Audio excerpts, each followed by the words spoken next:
അങ്ങനെ കടക്കാരൻ ഓട്ടോ കയറ്റി വിട്ടു. മഴ വീണ്ടും കനക്കുകയായിരുന്നു.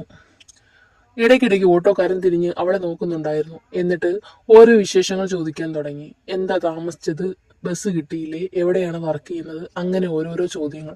ആ ചോദ്യങ്ങൾ അവളെ അസ്വസ്ഥയാക്കിക്കൊണ്ടേയിരുന്നു. അവളുടെ മനസ്സിൽ അരുതാത്ത ചിന്തകളൊക്കെ വന്നു. ഇദ്ദേഹം ഇനി തന്നെ എവിടെയെങ്കിലും കൊണ്ടുപോയി എന്തെങ്കിലും ഉപദ്രവിക്കുമോ, അങ്ങനെ പല പല ചിന്തകൾ മിന്നിമറഞ്ഞു. അതിനിടയ്ക്കൂടി അമ്മ അവളെ നിരന്തരം വിളിച്ചുകൊണ്ടിരിക്കുന്നുണ്ടായിരുന്നു. അവൾ പക്ഷേ ഫോൺ എടുത്തില്ല. കാരണം ഫോൺ എടുത്താലും ഒന്നും കേൾക്കാൻ പറ്റില്ല. പിന്നെ അമ്മ കൂടുതൽ ടെൻഷൻ അടിക്കുകയും ചെയ്യും കേൾക്കാതിരിക്കുമ്പോഴേക്കും. അവൾ മെസ്സേജ് ഇട്ടു, അമ്മ ഞാൻ അങ്ങോട്ട് വരികയാണ്, ടെൻഷൻ അടിക്കണ്ട എന്ന്. അതിനുശേഷം ഫോൺ അവൾ ബാഗിലേക്ക് വെച്ചു. വീണ്ടും ഓട്ടോക്കാരൻ ഓരോന്ന് ചോദിക്കാൻ തുടങ്ങി. അവൾ പക്ഷേ കേൾക്കാത്ത ഭാവത്തിലിരുന്നു.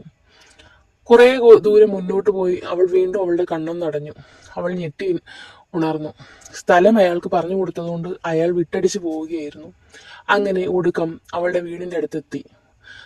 ഓട്ടോക്കാരന് പൈസ കൊടുത്ത് ഓട്ടോ പറഞ്ഞു വിട്ടു. സീറ്റോഡിലേക്ക് നോക്കിയതും അമ്മ കണ്ണും നട്ട് തന്നെ നോക്കി നിൽക്കുകയായിരുന്നു. അവൾ ഓടിച്ചെന്ന് അമ്മയെ കെട്ടിപ്പുണർന്നു. നീ എന്താണ് ഇത്രയും താമസിച്ച്, നിനക്ക് വിളിച്ചാൽ ഫോൺ എടുത്തൂടെ എന്നൊക്കെ പറഞ്ഞ് നിരവധി പരാതികൾ അമ്മ അവൾക്ക് നേരെ ചൊരിഞ്ഞു.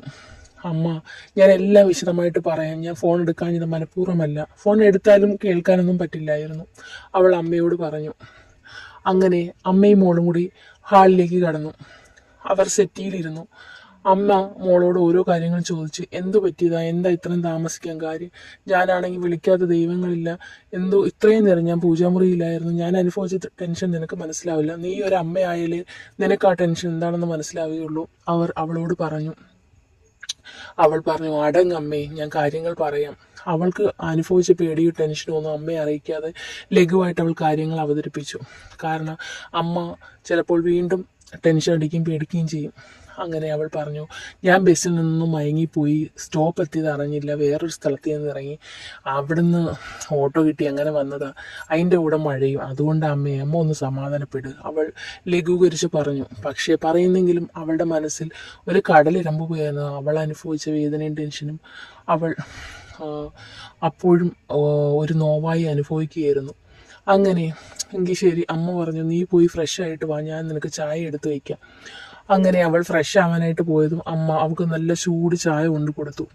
അവൾ ചായ ഊതി കുടിച്ചു. അതിനുശേഷം അമ്മയുടെ മുഖത്തേക്ക് നോക്കിയിട്ട് പറഞ്ഞു, ഇപ്പോഴാണ് എനിക്ക് സമാധാനം. എൻ്റെ അമ്മയെ കണ്ട് അമ്മയുടെ കയ്യിൽ നിന്ന് ഒരു ഗ്ലാസ് ചായ മേടിച്ച് കുടിച്ചപ്പോഴാണ് എനിക്ക് ജീവൻ നേരെ വീണത്. ഇത്രയും നേരം ഞാൻ അനുഭവിച്ച ടെൻഷൻ. അവൾ ചിരിച്ചുകൊണ്ട് പറഞ്ഞു. അവർ പറഞ്ഞു, നിനക്ക് മാത്രമേ ഉള്ളായിരുന്നു ടെൻഷൻ, ഞാൻ അനുഭവിച്ച ടെൻഷൻ ഞാൻ ആരോട് പറയും? അന്ന് അടങ്ങമ്മേ, ഞാൻ പറഞ്ഞതേ ഉള്ളു, അവൾ പറഞ്ഞു. ചായ കുടിച്ചിട്ട് അവൾ അമ്മയുടെ മടിയിലേക്ക് കിടന്നു. അമ്മ അവളുടെ നിറകെ തലോടി. അപ്പോൾ അവൾ അമ്മയുടെ കണ്ണുകളിലേക്ക് നോക്കി പറഞ്ഞു, ഈ ലോകത്തിലെ ഏറ്റവും വലിയ സ്വർഗം അമ്മയുടെ മടുത്തിട്ടാണല്ലേ? അമ്മ ചിരിച്ചു. സത്യം, നമുക്ക് എന്തു തന്നെ ഉണ്ടെങ്കിലും നമ്മുടെ ജീവിതത്തിലെ ഏറ്റവും സുരക്ഷിതമായ ഇടവും എല്ലാം നമ്മുടെ അമ്മയുടെ മടിത്തട്ടാണ്. അതുപോലെ സുരക്ഷിതമായ ഒരിടം നമുക്ക് ഈ ഭൂമിയിൽ വേറെയില്ല. അത് പറഞ്ഞത് അവളുടെ കണ്ണ് നിറഞ്ഞു, അമ്മയുടെയും. അങ്ങനെ ആ കഥ അവിടെ അവസാനിച്ചു.